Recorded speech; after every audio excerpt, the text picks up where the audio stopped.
শুধু বাংলার ভূমিপুত্র বিধায়ক চাই এবং বাংলার বাইরে যে বাঙালি পরিযায়ী শ্রমিকদের যে অকথ্য অত্যাচার করা হচ্ছে, খুন জখম কিডন্যাপ ধর্ষণ, আমরা এর প্রতিবাদ বহু করেছি, এবার প্রতিরোধ, ঠিক আছে, এবং প্রতিরোধের গ্যারান্টি দিলে তবে জিতবে।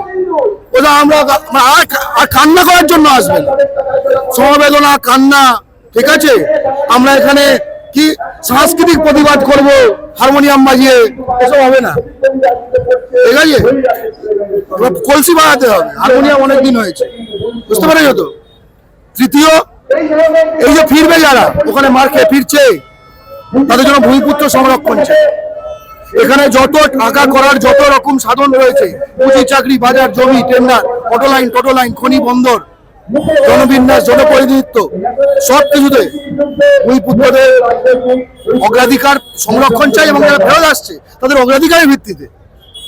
এবং নিশ্চয়ই ফাঁকা জায়গা নেই, অথচ তারা ফিরছে, তাই বাংলা পক্ষ স্পষ্ট ডাক, ভূমিপুত্র ভাই, পরিযায়ী ভাই ফিরছে, ঘরে জায়গা খালি কর, জায়গা খালি করতে হবে। এবং শেষ, এই বাঙালির উপরে এই অত্যাচার হতো না যদি ভারতীয় সেনায় বাঙালি রেজিমেন্ট থাকে, ঠিক আছে।